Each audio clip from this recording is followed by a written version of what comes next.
Friends, welcome back to my channel. आज की कहानी बहुत ही प्यारी है। आप और हम आने वाले कई सालों तक की प्लानिंग कर लेते हैं, लेकिन होता बिल्कुल उससे उलट है।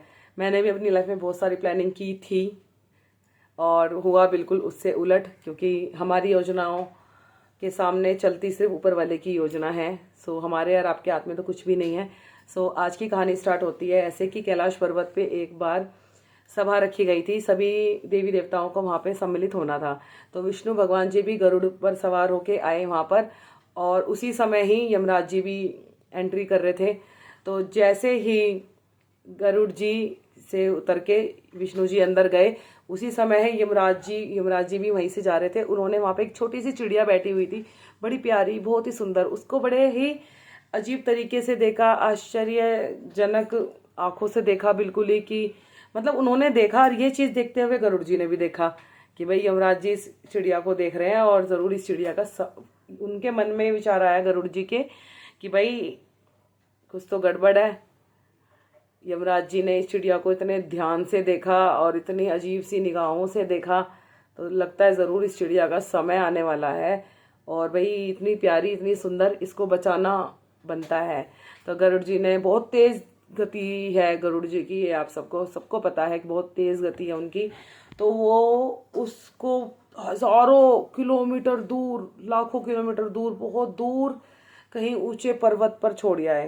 गरुड़ जी उस चिड़िया को अपने पद्दी पे बिठा के बहुत दूर छोड़ आए, बहुत ही दूर, और आ भी गए झटके में। अब जैसे सभा समाप्त हुई तो अब यमराज जी निकले। अब गरुड़ जी के मन में विचार था, वही सवाल था कि भाई आप उसको इतनी अजीब तरीके से क्यों देख रहे थे।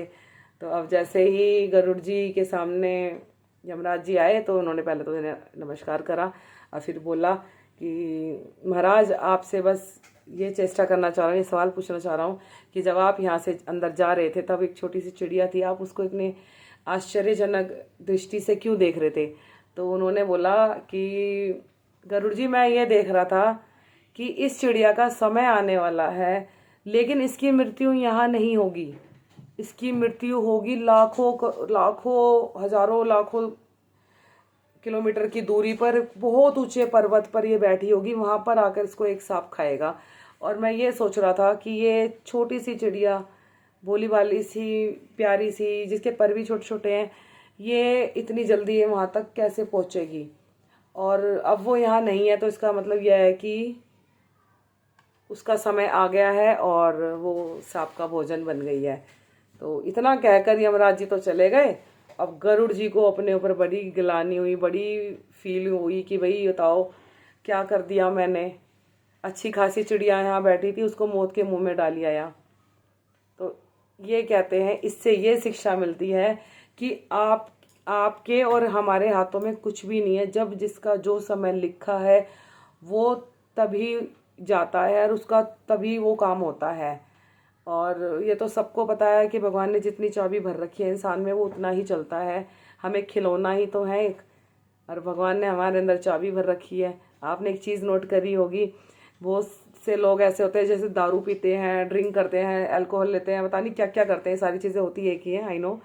तो मतलब अनवांटेड चीज़ें लेते हैं जो कि शरीर के लिए सबसे ज़्यादा हानिकारक है, वो फिर भी जी जाते हैं। और कुछ लोग ऐसे होते हैं जो कुछ भी नहीं पीते, उल्टा सीधा कुछ नहीं खाते, सीधे रहते हैं, खाना पीना बिल्कुल उनका साफ स्वच्छ रहता है, कभी बीड़ी सिगरेट को भी हाथ नहीं लगाते हैं, बट वो समय से पहले चले जाते हैं। तो वो सिर्फ और सिर्फ इसीलिए है कि प्रभु ने, ईश्वर ने जितनी जिसमें चाबी भर रखी है वो उतना ही चलता है। उससे ज़्यादा हमें गिनती की सांसें मिली हुई हैं। सही मायने में बताऊं तो इस कहानी से यही शिक्षा मिलती है, हमें गिनती की सांसें मिली हैं। जितनी हमारे भाग में सांसें लिखी हैं हम उतनी ही लेंगे, ना ही उससे एक सांस फालतू लेंगे, ना ही उससे एक सांस कम लेंगे। और अगर आपको मेरी ये कहानी पसंद आई होगी तो उसके लिए थैंक यू सो मच, और अपना फीडबैक मुझे ज़रूर दीजिए। और सबसे बड़ी बात, जिन लोगों ने मुझे अभी सब्सक्राइब किया है उनका तहे दिल से धन्यवाद। और ये सब मुझे, जैसे मेरे सब्सक्राइबर बढ़ते हैं, मुझे और ज़्यादा मोटिवेशन मिलता है आगे और अच्छी अच्छी कहानियाँ लाने का। Thank you so much and happy independence day to all of you. आज का दिन बहुत खास है हमारे लिए, सबके लिए। जय श्री राम।